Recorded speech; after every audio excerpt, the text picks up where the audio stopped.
being so reclusive and everything is probably only going to make people more interested in your music. Yeah. What a drag. Hello?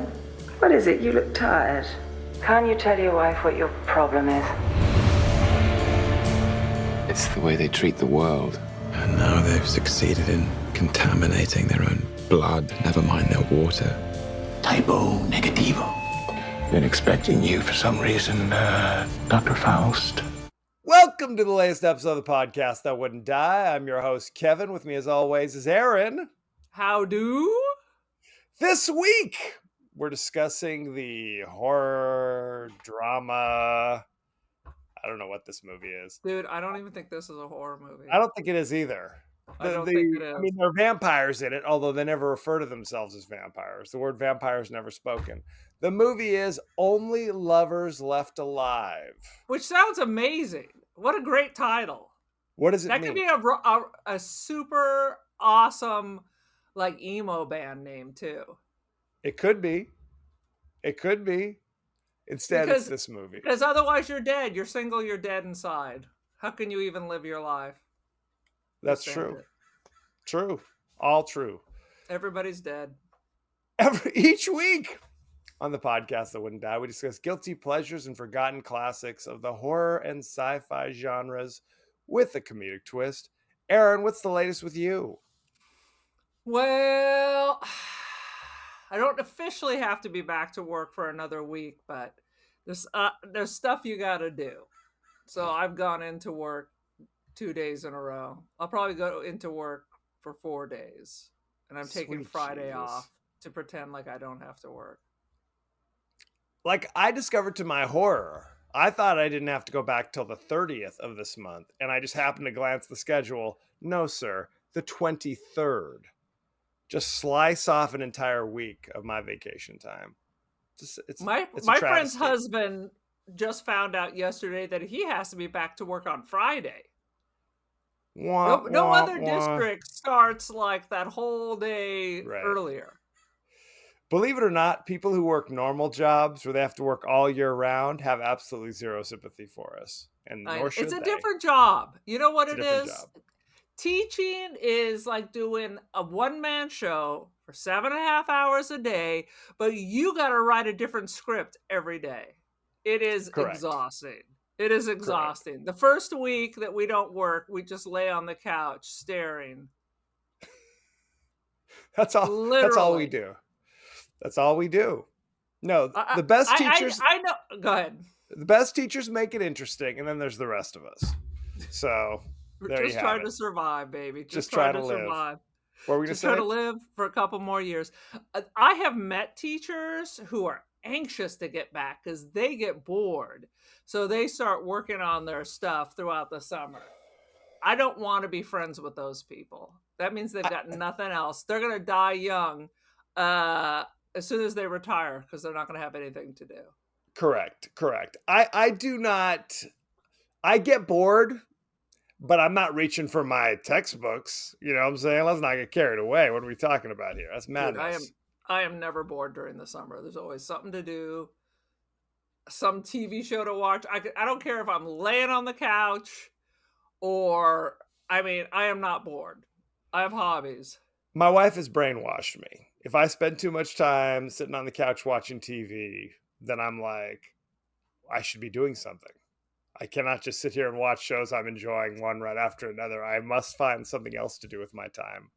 No. It's brainwashing. You know what that is? What? This is when I organize. So I'll put on some binge watchable show, and then I'll be multitasking. That's the time to fold the laundry. If you happen to feel guilty, which I don't.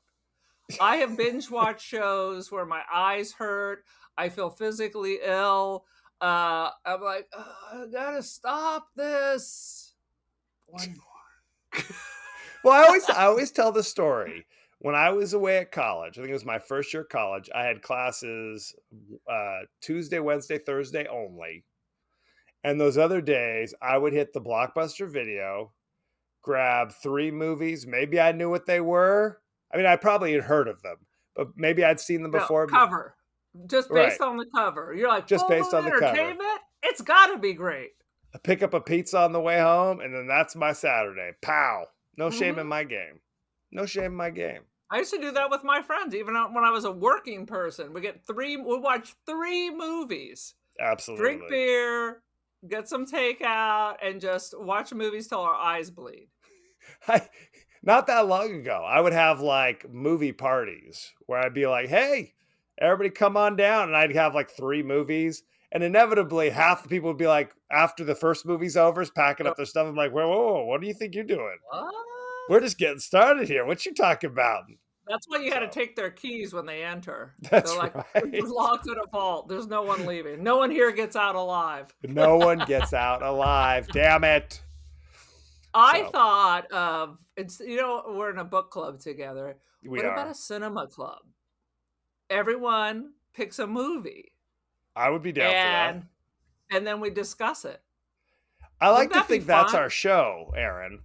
That each week we say, watch this movie and But I send in mean, your we comments. would have a larger group of people throwing out their opinions. No, I agree. I would absolutely be down for that. I love mean, it's a movies. lot easier than listening to a 48-hour book. God forbid I should read it. God forbid. Well, you never actually reread the book. You just like listen to it, correct? I ain't got time for that. I read. I'll read 12 or 15 pages a day, get up in the morning, knock it out, read it during lunch, whatever, and then I'm good. I have a bunch of books I started, like I thought I would take them to work and read them during lunch, and I took you them don't home do it. because they've been there for 6 years. And I've got 4 pages of Orlando, 6 pages of some fucking Alexander Dumas book. I mean, I see. Three okay. Musketeers, No. Count of Monte Cristo. Queen Margot. Interesting. Why don't we get the train back on the tracks? And I have read 14 pages of this Philip K. Dick book that I thought I would read while I was gone with my friends for a week now. It took me 10 years to read Les Miserables. I would read a little bit of it, then I got like, I'm done with this for a while. And then I inevitably, like a dog with a bone, I had to finish it. If I start a book, I have to finish it, no matter how I many years love Les it takes. Mis, but I had a job as a security guard, so I would just sit in the break room for hours and read it. Some security guard. There's like burglaries going on, raiders. It was at a lumber company. A lot of people stealing that lumber on your Earth watch. First. We were looking for protesters, and we had to keep the prostitutes off the docks because we had the ships come in to get the lumber, and I had to chase away the Humboldt whores. The Humboldt whores. Okay, I was going to ask. This doesn't sound like Bakersfield to me. No, this is when I was up in Humboldt. And by the Humboldt. way, I never saw any prostitutes. I never saw any Earth First protesters. I never saw any prostitutes. So I was able to get a lot of that. A lot of reading. Les Miserables done. I see. Give us your 30-second synopsis of Only Lovers Left Alive. And I will say this was my pick because Yes. it has Tilda Swinton and Tom Hiddleston, who is my secret love. And he's 6'2". He's a tall drink of water. He No is question. a tall drink of water. And I love Tilda. So all I knew is it is they are vampires. And it has an awesome title, as we discussed, like it would be an awesome emo band name. So it's just like a slice of life. Vampires that have been in a relationship over the centuries, coping with their existence and their trials and tribulations. You really don't know that much about them, except for like some of the people they've known through time, how they acquire their nourishment, and how their fortunes rise and fall. And by fortunes, I really don't mean their money, because they have mysterious money. Right. All vampires have mysterious money. Except in this case, they all used to have this source for pure blood, because we're all drinking and drugging. So our blood is That's the bad stuff. contaminated. it can make they can make the vampire sick. So that's why there's what am I thinking of? It costs a lot of money to get the good stuff. And it really, it looks like heroin. They take a small sip and they just got a half orgasm, half pass out. It's Yes. like Train Spotting.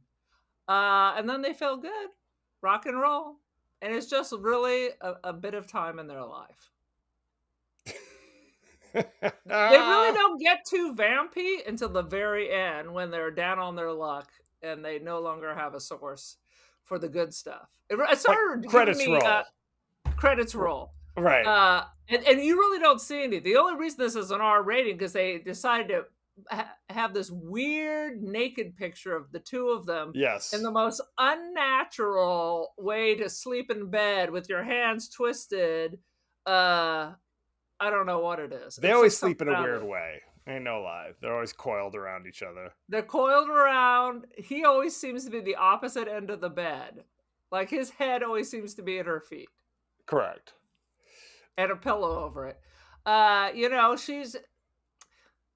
It's kind of interesting. He is depressed. He was friends with Byron and Shelley, so he's the dark, brooding musician poet.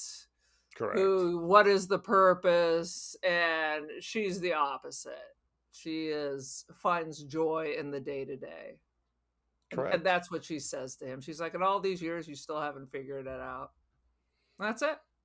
I have to say, and this may be controversial for some, I positively despise slice of life kind of things, where it's just like, hey, snapshot of a couple days with these characters.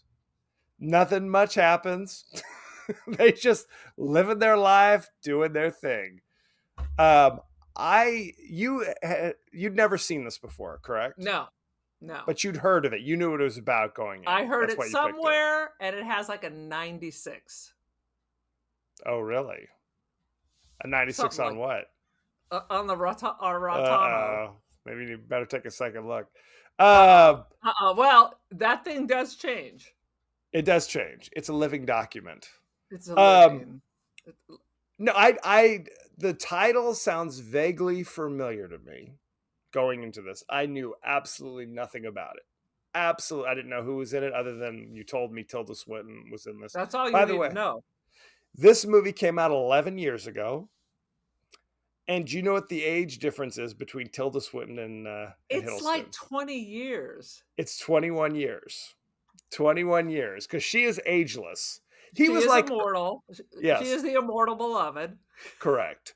He was early 30s when he did this. She was early 50s. Now she's early 60s and looks exactly the same. Dude, she has never changed. She has never changed. And she is buck naked. Bone naked. There's not a dot. There's not a fucking freckle. No, there isn't. She must be. I saw in Japan there are these women who are fully covered. You only see their eyes. Mm-hmm. Just for sun protection. No, for sun protection. Okay. And their comment was, "I don't care if people look; they can't tell who I am. But I won't tan, and I won't get the cancer." Boom. It's like a whole body thing. So I assume that's her every day. Like the Invisible Man with just the dark glasses. Absolutely. She must do something. She's in a hyperbaric chamber 23 hours out of the day. Must be something going on there. True. She's no immortal. question. I got to make her my friend and learn her secrets. Now, are you familiar with Jim Jarmusch, who's the director, writer, auteur? Jim, I believe I saw one of his movies, but he always pops up when you're talking about movies. He's always being interviewed if it's horror movies or movies in general. I recognize his face immediately. He's an indie darling from way back when. He does he kind of pops up every couple of years with a new film that's his film. Right. And usually it's an all-star cast, like people who are dying to work with him. People want to work with Coffee and Cigarettes. I saw that. The only thing I saw him, that film of his that I watched prior to this, and God damn it, the Dead Don't Die. It was a zombie movie that he did, and it starred Bill Murray and Adam Driver, Tilda Swinton, Chloe Sevigny. Why have we not seen that? Because I didn't like it. Because I didn't care for it. Because it is kind of that thing where it's like, we're just living our life. We're just doing our thing. Not a lot of high highs, not a lot of low lows. Everybody's just kind of on like 5. You know what I mean? Like that's what they've turned their volume to. And they're like, there are zombies. We're just doing our thing. There's, and that's kind of like this movie in my opinion, where it's that same really kind of, the stuff they're struggling with is just regular stuff. Yes. You know what I mean? Right. What's the purpose of life? We have different interests. We need to be together, but we need to be apart, Right. They're married and have obviously been together for hundreds of years, but she lives in Tangiers with Christopher Marlowe, who's also a vampire. And he lives in Detroit. Like clearly like, Blight, where it's like he lived in this part of town. At one point it was thriving community. Obviously years have passed, and now it's the one house inhabited in this part of town that's over on Coyotes. It's totally God damn it. It's totally that horror movie we Barbarian. saw. It's totally Barbarian. This is the next block. Where it's just empty houses because everybody left Detroit. Right. Except this place clearly looks like it's in England. Am I right or am I wrong? Honestly, I'm not that familiar with the geography of Detroit, but it's like he steps out of this interior. Oh, well, maybe he brings that with him. You know what I mean? Now, right. I'm gonna kick it to you, Aaron. Let's start with you. Your highlights of Only Lovers Left Alive. What do you got? First of all, I love that name. And as I was watching this, I'm like, oh shit, Kevin's gonna freaking hate this. I'm like, he's gonna come at me with guns blazing, accusing me of making him watch a Wim Wenders film again.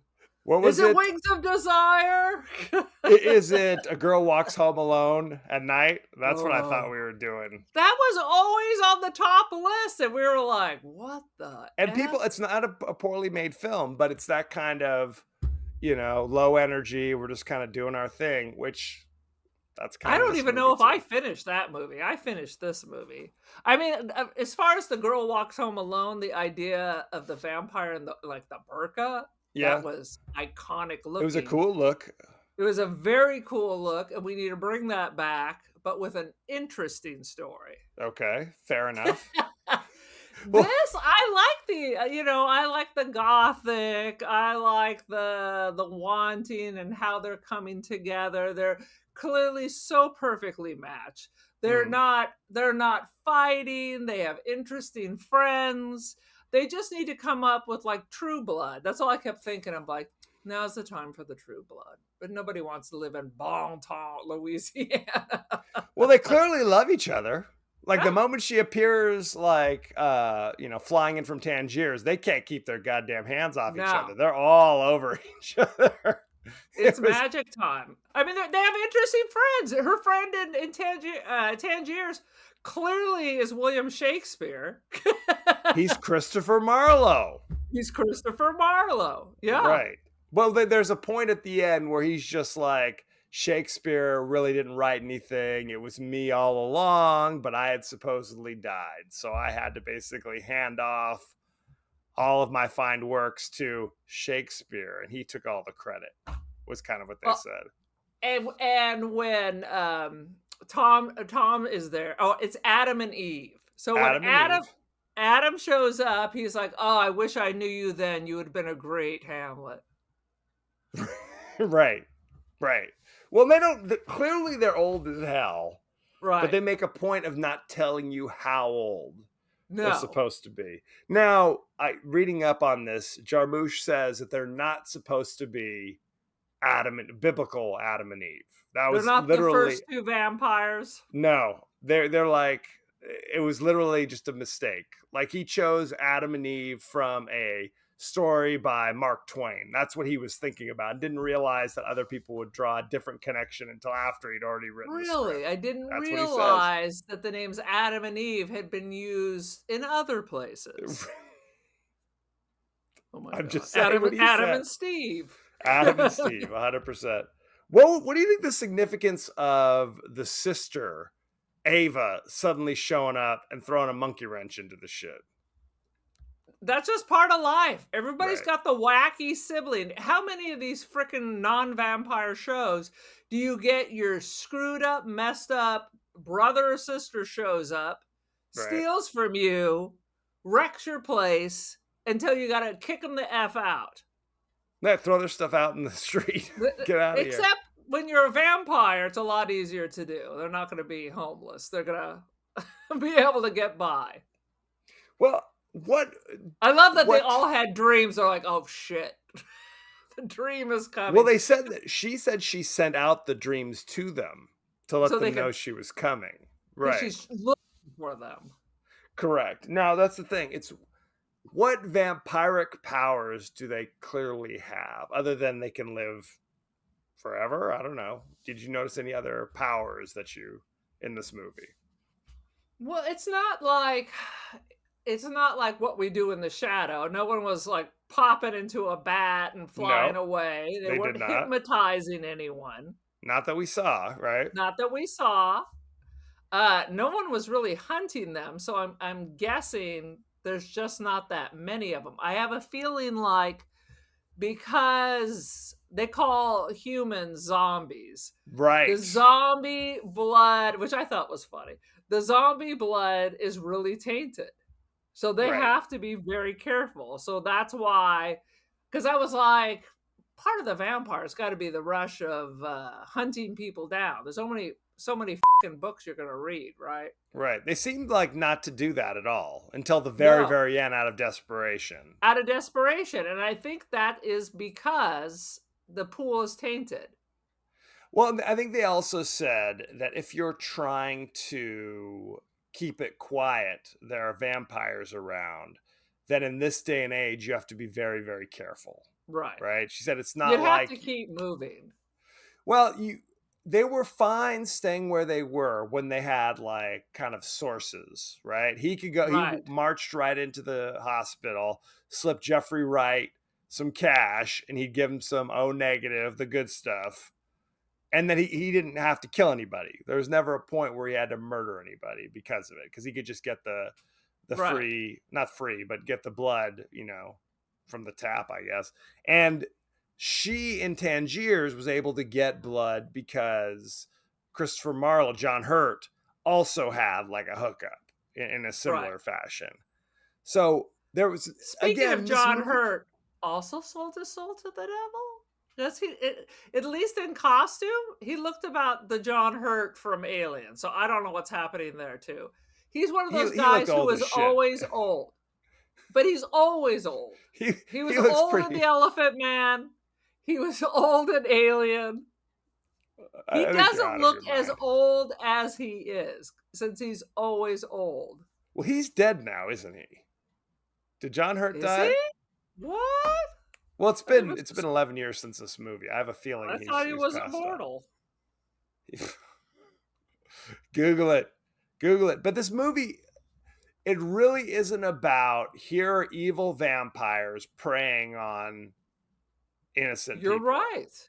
He died I think 4 it- years a after couple of this years ago. movie. Right. He's only Um, 3 years older than Dad.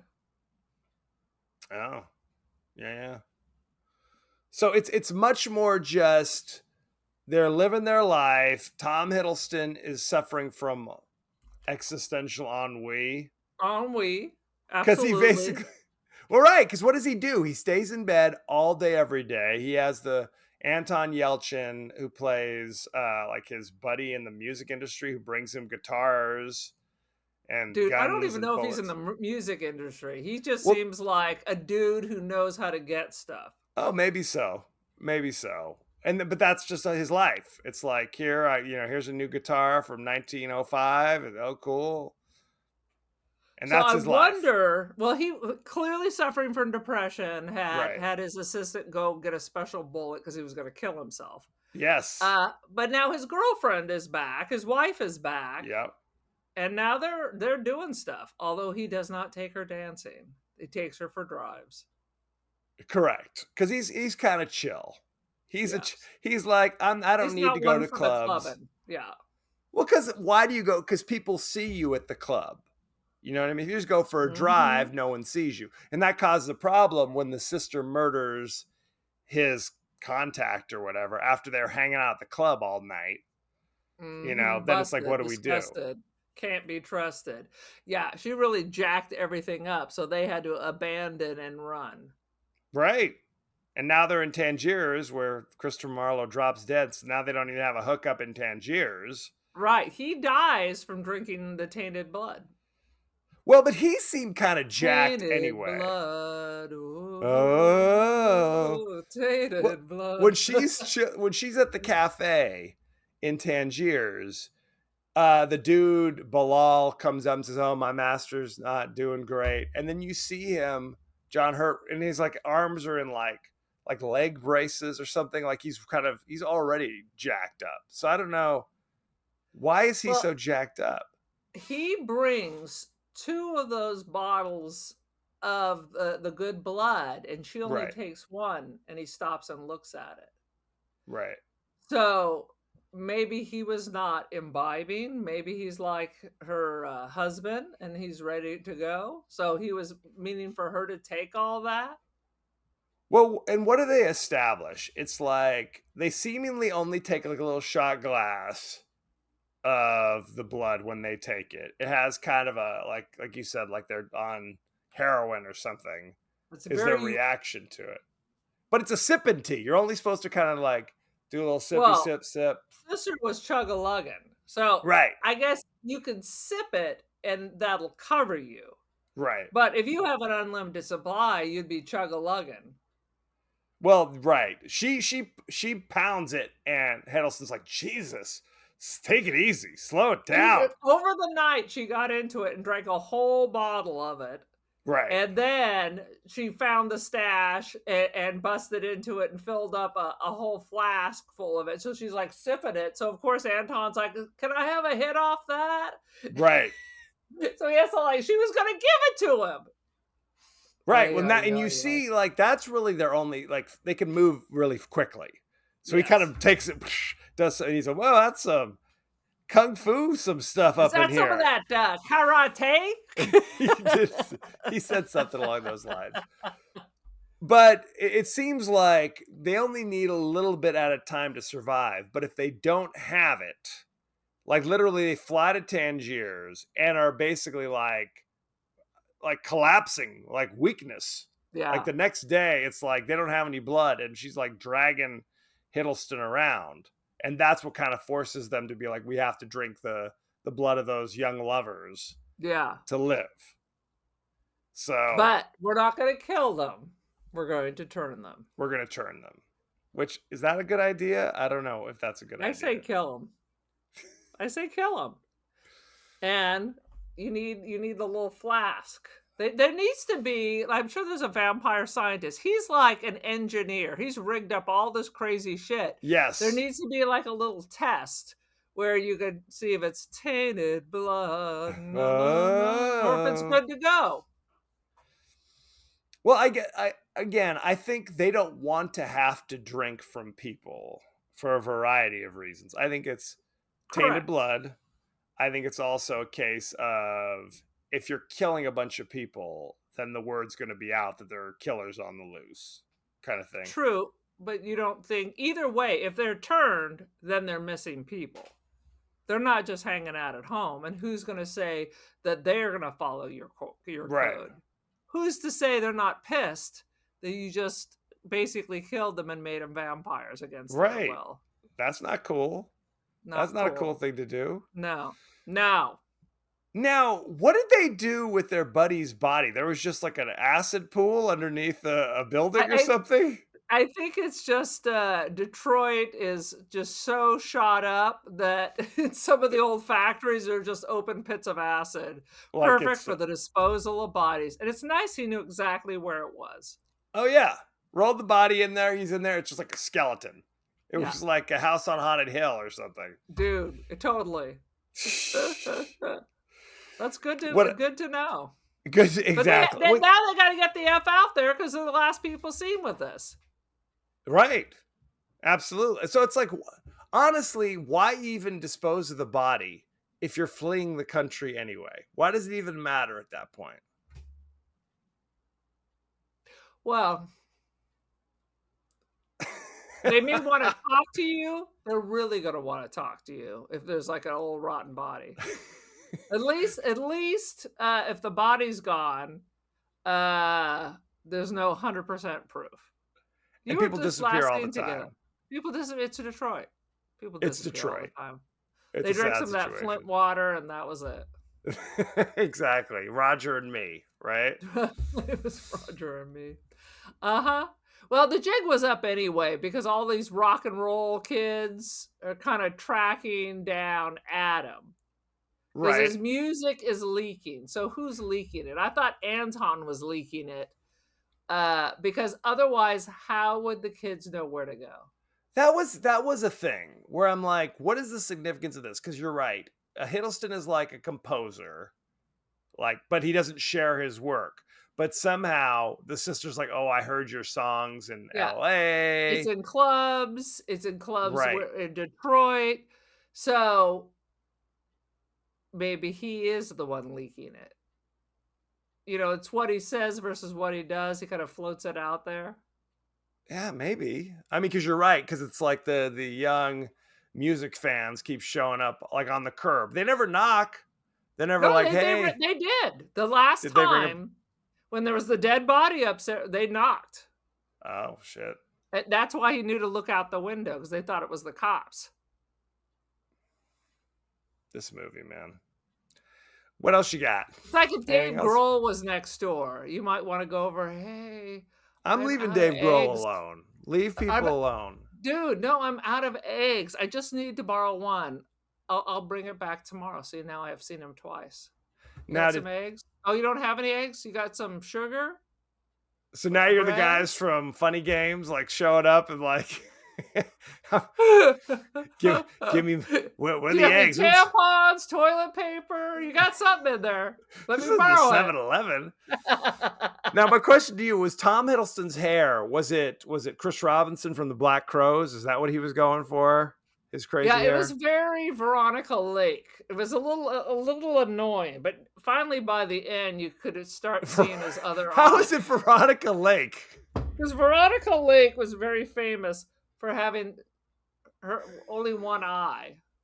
For only having one eye. That's what she was famous for? This is her. That was her look. Ask Aunt Vicky. Veronica Lake always had this straight bang that covered one of her eyes. Veronica Lake was a beautiful blonde. This is not Yes, this is but not what he it's was the going whole, for. like one eye covering it up there. Interesting. I mean, it's a good look, but it makes it hard to see. It By does the make it end, hard to the see. eye was popping out. But it was a good look for Hiddleston. I was like, all right. He's a handsome devil. He's And a this is early Hiddleston too. This is He only needs a few Work years. it like this because he clearly knows how to. It doesn't all have to be low key. It can be real stuff too, kids. He's low key Loki. He's Now- this is low key Loki. This is what Loki does when he's not, causing chaos. It's the other side.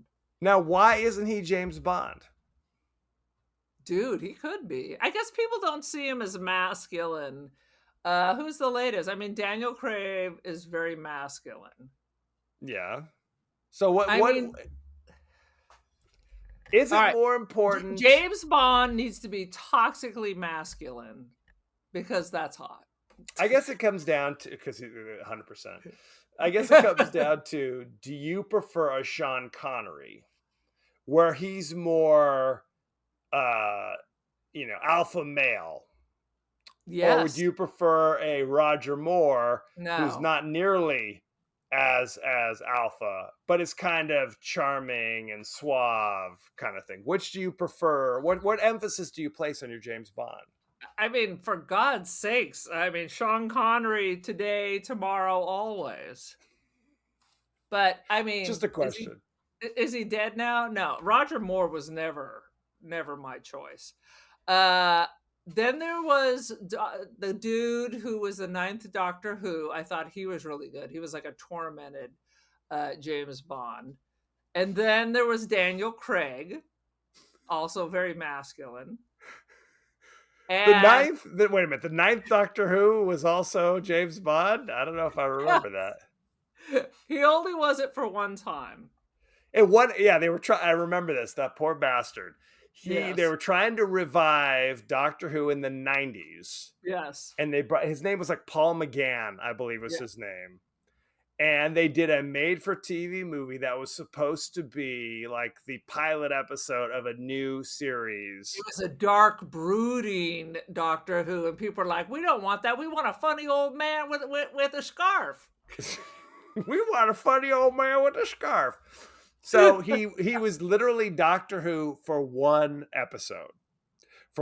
Now, I think, if I'm not mistaken, Paul McGann in the interim was like still like the voice of Doctor Who on like audio dramas or audio books, something along those lines. So he appeared other places, but he was only ever seen as Doctor Who in one episode.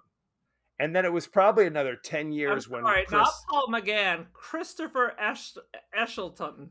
Christopher Eccleston was not the we're talking about two different ones. There's one, Christopher Eccleston did it for an entire season. Yeah, he's the 9th Doctor Who. Okay, then I'm mixing it up. But he did it for an entire season. He wore leather jackets. He was there with Billy Piper, if I'm remembering. Dude. He was good. Yes. After the one season, he said, I'm done. I don't want to do this anymore. So after one season, they had him regenerate, and then they brought in David Tennant, who is my favorite. He's not very masculine, but Doctor Who doesn't need to be masculine. Doesn't have to be. Christopher Eccleston was great. He was great. Yes. And the good thing about Doctor Who, which I think is different, well, I guess that's not true either. What's true about Doctor Who, which is also true of James Bond, is that whoever the actor is kind of puts their own flavor in it. And oftentimes they're like wildly different. Like Eccleston to Tennant is just two opposite poles. Absolutely. He was also in Shallow Grave, one of my favorites. Christopher Eccleston was in a ton of stuff. Christopher Eccleston, 24-Hour Party People, The Others, 28 Days Later. I mean, come on. He was in Gone in 60 Seconds with Nicolas Cage. In Thor.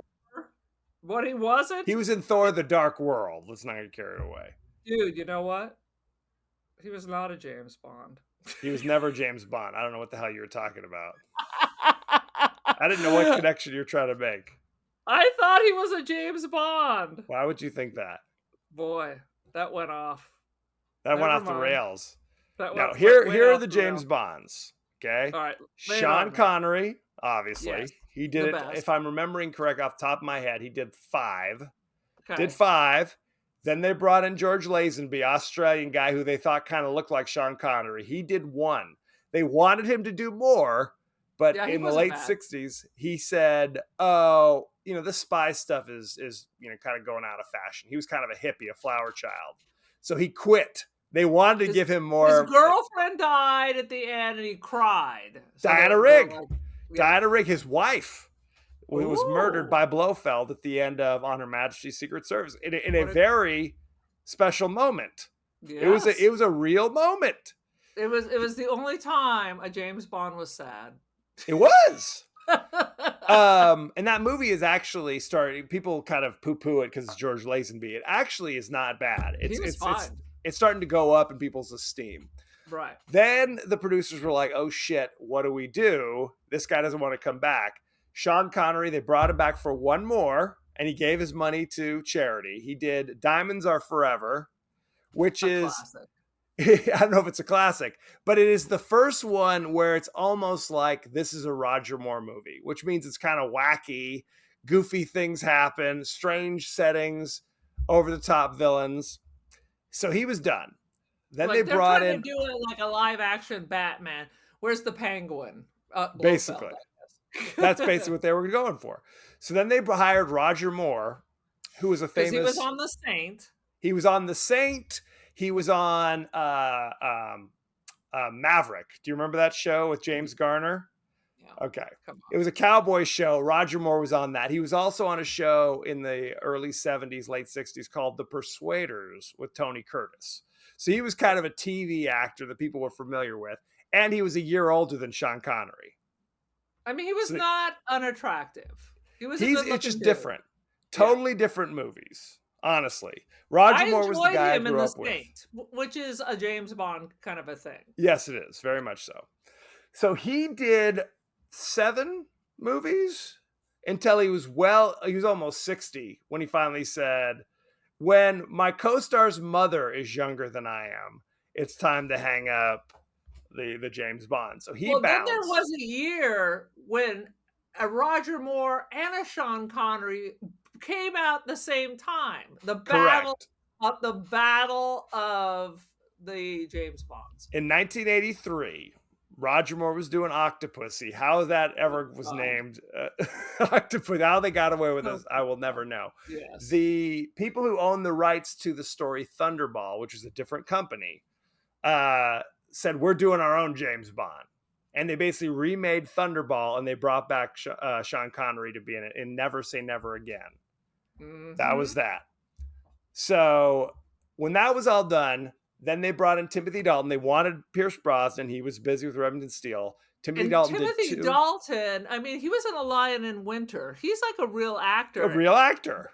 But they gave him shit movies. Those were the worst. The first one was all right. Second one was not good at all.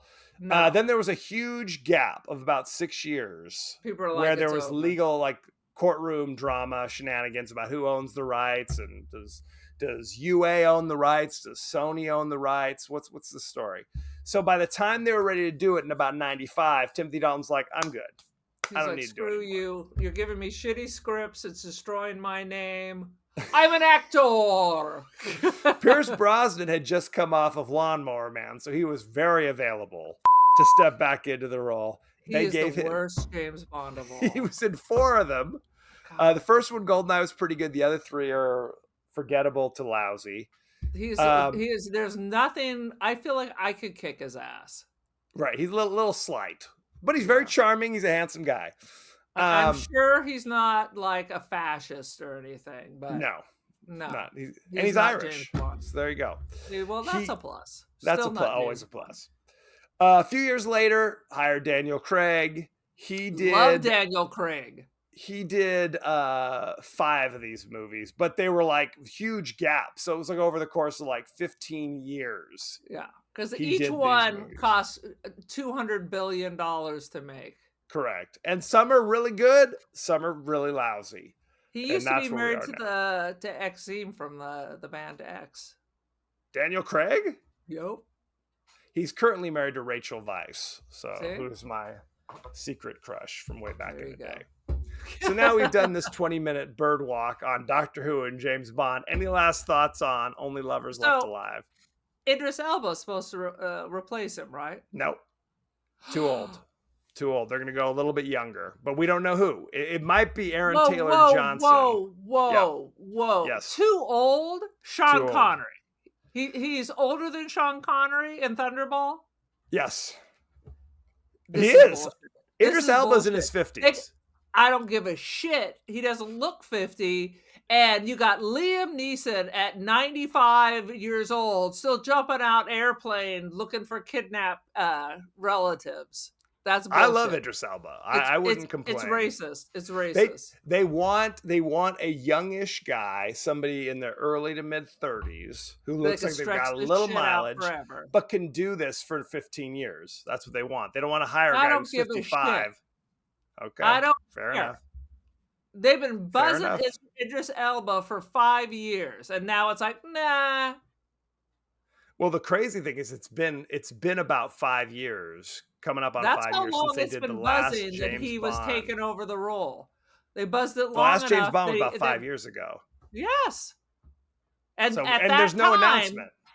yeah, at that time they were saying it was going to be him.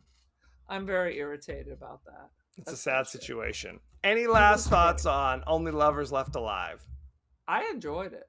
I thought it was very interesting. Vampires apparently, suffer ennui, and they struggle with the point of life, and if you have a good mate, you can support each other. That's Fair really enough. the lesson. Can we go behind the scenes, Aaron? Lay it on me. All of the cast members playing vampires wore wigs that were a mixture of human, yak, and goat hair in order to make them look wilder. Dude, I her could see that. hair, I was like, what's happening with her hair? It looked That is a rock and question. roll. It was Yeah. really filthy and stiff, but it looked really, I mean, she can wear whatever and she looks great. There was some action in this movie at first, but when writer-director Jim Jarmusch was asked to add more, he removed all of it instead. That's what you get. Don't That's even what you talk get. to me while I'm filmmaking. Now we're just the whole film just takes place laying on a couch. Absolutely. Basically. According to the script, Eve is 2,000 years old and was the druid matriarch of a Celtic tribe. Adam is 500 to 600 years old. See, there is And the director decided that Adam and Eve would be aware of each other's true age. So he argued there'd be no reason to state it in the movie. Right? They would never talk about it since they already know it.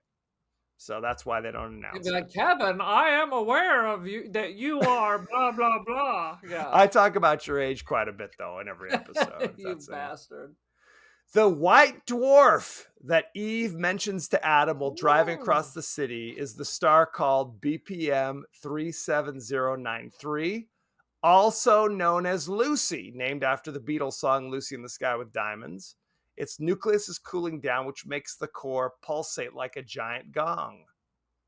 It's real. Honestly, the one good thing, since she reads 700 books in 5 minutes with the reading dynamics course where you just run your finger over it and you pick it all up, is she's going to have a lot to say and a lot of interesting conversations. You'd think. Yeah, she's rattling up all kinds of non sequiturs. It's and true. It emits music that sounds like a gong. Contrary. And he goes, I wonder what it sounds like. And all I was thinking was, well, she just said it sounds like a gong. Get it on. Bang the gong. Bang a gong. Get it on. Contrary to most viewers' assumptions, Jim Jarmusch did not name the two main characters directly after Adam and Eve from the Bible. Rather, he was referring to Mark Twain's satirical work, The Diaries of Adam and Eve, which has rarely been published in its complete form. So there you go. That's what he was talking about. I'm sure. Does that all make sense? Mm-hmm. Thanks, Jim. Tilda Swinton somewhat reprised her role in the mockumentary series What We Do in the Shadows. So go back and watch When that. was she on What We Do in the Shadows? There's at least one episode where like there's like a council meeting of vampires, and there's like a few famous vampires from movies that pop up. All right. Let's see. At one point, during Adam's visit to Dr. Watson twice throughout this movie, his name tag shows Dr. Faust. Yes. Which pays homage to the classic German legend Faust, made into a play by Christopher Marlowe.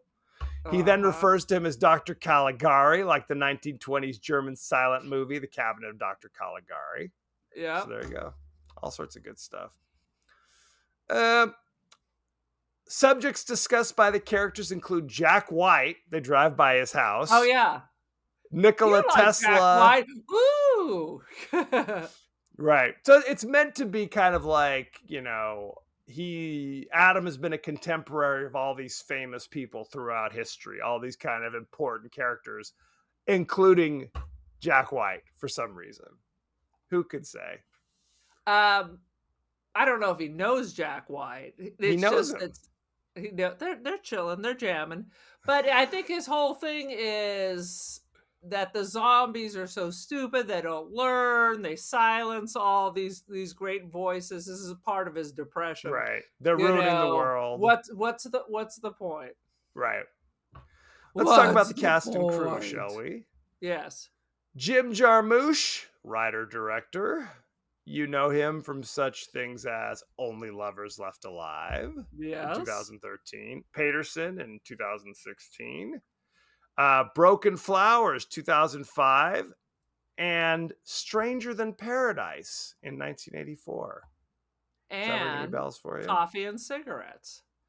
The Dead Don't Die, Fresh Water, Give Me Danger. List goes on and on. I've heard some. Let's talk about the cast. Of course, we've got Tilda Swinton playing Eve.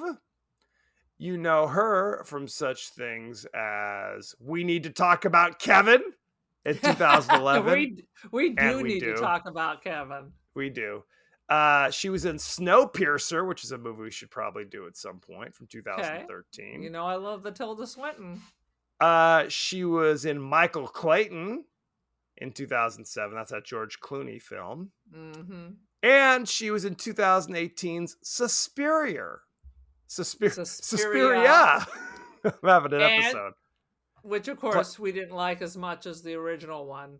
And she was also in Constantine, an Aaron favorite. An Aaron favorite, no question. Tom Hiddleston played Adam. You know him from such things as The Avengers in 2012, Thor in 2011, Thor The Dark World 2013. Is there anything Thor Ragnarok in 2017? The list goes on. Most of what he's done is some kind of Loki shit. Although I did like him in Kong Skull Island in 2017. If you haven't seen So he that did lately. this, and then he did oh no, didn't he do that terrible fucking Guillermo del Toro Crimson Peak, which Oh my also God. stars Mia Wasikowska playing Ava. You know her from such things as Alice in Wonderland in 2010, Yep. Stoker in 2013, The Kids Are All Right in 2010, and Crimson Peak in 2015. Boom. Crimson Peak could have been good, but then And it yet- crapped out. It was not. John Hurt played Christopher Marlowe. You know him from 1984. In 1984. He was in Alien in 1979. Yep. The Elephant Man in 1980. A David Lynch straight film. And Midnight Express in 1978. It's been a ton of stuff. I never saw that. I think I Nor I. would find it very depressing. Let's see. Anton Yelchin played Ian.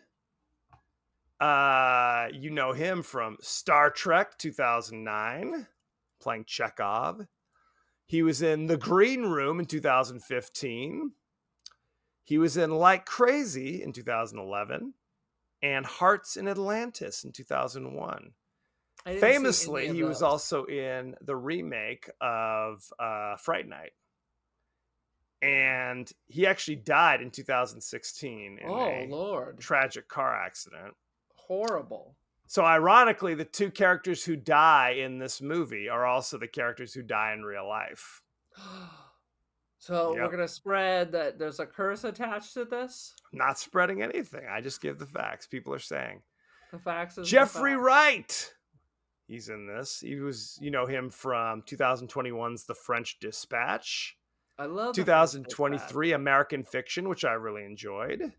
I didn't see He that. was Lieutenant James Gordon in 2022's The Batman, and Broken Flowers in 2005. That was another Jim Jarmusch production. And Yes. Westworld on HBO. In fact, I have an action figure, but that A would have Westworld caused action figure. of him getting shot. So I really enjoyed the first couple of seasons of Westworld. It was dynamite. Yeah. Yeah, I agree. Let's look at the ratings, shall we? Only Lovers Left Alive on Rotten Tomatoes. Currently, 86% on Rotten Tomatoes, certified fresh. You know what the audience gave it? Like a 65%. 75%. Boom. You are that audience. Let's take a look at the top critics. Wesley Morris from Grantland says, the movie is steeped in a world weariness that flatters a certain kind of know-it-all. Swinton and Hiddleston looking like twins take disaffection to the moon. Not since Weekend at Bernie's have two actors done more to promote the cause of corpses. What the hell? That's jib jab. I love these just jib jab. Give me something. What does any of that mean? What does it mean? Peter is he just saying he's bored? Is that what he's saying? He's not a fan, is what he's trying to say. I hate these reviews that don't tell me anything. Peter Travers from Rolling Stone says, Jim Jarmusch, as ever, has the power to sneak up on you. He's a spellbinder. The same goes for his movie. 3 out of 4. Boom. If it's a spellbinder, why is it a 3 out of 4? That's a question. Well, Rex Reed from The Observer. Lay it on me, Rex. It's so elegant and dreamlike, such a departure from most vampire epics that you won't be bored. It also has a wicked sense of humor you usually don't find in the genre. 3 out of 4. Okay. I disagree. I was bored. I fell asleep multiple times trying to watch it the first time. I was like, you are an old man. Stop watching these freaking mood pieces at midnight next to your sleeping wife. That's a good idea. Aaron, what is your rating for Only Lovers Left Alive? I am going to give it 3.97 kisses from my lover, Tom. 3.97. I'm going to give it 2.5 stars. Oh my God. It's not bad. It's not bad. It's just not made for me. That's the only way I can describe it. It's not made for me. It is way too much. I like character arcs. I like, climaxes. I like things to occur. You know what I mean? Day in life things. I like things to occur. Put that on the poster. It's beautifully directed, beautifully acted. Just nothing happens. So I fell asleep 3 times. So yeah, it is not a horror movie. It's not a horror movie at all. Of a slice of life. Yes, very much so. So that's all there is to it. Any last thoughts, Aaron? No, I mean, I enjoyed it. It was not a horror movie. Not at all. So therefore, it has nothing to do about being scary. They don't even act. If it wasn't for occasionally sipping the good juice, they did nothing vampiric until the sister shows up and goes wacky, and you don't even see that. No, it's off camera in the morning, and all his instruments and the whole place is thrashed, and there's a corpse on it, and they don't even look vampy until they go to attack the couple at the very end. Well, you see their teeth occasionally. Yeah, but when they're drinking. It is what it is. So, thank you very much. Go to our pages across the internet. X, we're on Blue Sky, we're on Threads, Instagram, when are we getting off TikTok. X? That's a question. That's a question. You can also watch us on YouTube, so check that good stuff out. You can also email us, the podcast that wouldn't die at Gmail. We are also on Apple Podcasts, Spotify, anywhere the finest podcasts are available. So don't forget to like, share, rate, and review. Won't you? Aaron, what is your social media situation? I'm on the gram. I am the Cult of Aaron. Join the cult. And I do have art on First Dibs and Artsy, Aaron Doherty. Check it out. Buy some of my Polaroid art. There's pictures of Kevin that you can purchase. They're beautiful. Hang in your bathroom, hang in your living room, wherever. Above your bed, whatever you want. Above your bed, whatever. There'll be a Kevin calendar coming out soon enough. There may. As you know, we like to share the thoughts and feelings of our friends across the interwebs. So let's take a look. talking about our episode, The Lawnmower Man, starring Pierce Brosnan and Jeff Fahey. Mr. William 263 says, God made him simple. Is that the real tagline? To which I say, sadly, yes. Our friend. It was a different time. It was a different time. Talking about Slumber Party Massacre. Our friend Rob Lamorgese, I'm messing up your name, bro. I apologize. La Morgese says, the breaking of the drill bit in 2 is so great, but I think the pizza delivery is my favorite moment. So there you go. I agree. I like that someone has a favorite moment. Those are the moments. Exactly. Celebrate the moments of your life. What is that for? I think it's from those international coffees, those instant coffees. It's for some Taster's Choice. Celebrate the moments of your life with freeze-dried Taster's Choice. Fair enough. Absolutely. 50% sugar. Next week, we'll be discussing the horror teen romp. Aaron doesn't even know what we're doing. We're doing the Monster Squad. Where can you watch it? It's on Hoopla for free. Pluto TV with ads. If you have a subscription to Showtime, you can watch it there. Otherwise, full freight anywhere on the social webs. So check that out. The Monster Squad. Send in your favorite scenes, favorite quotes, comments, and questions, and we may talk about it on the show. So, thank you very much, and be well. Check out Evil on Paramount Plus. It's like the X-Files, but instead of the FBI, it's the Catholic Church. It's quite insane.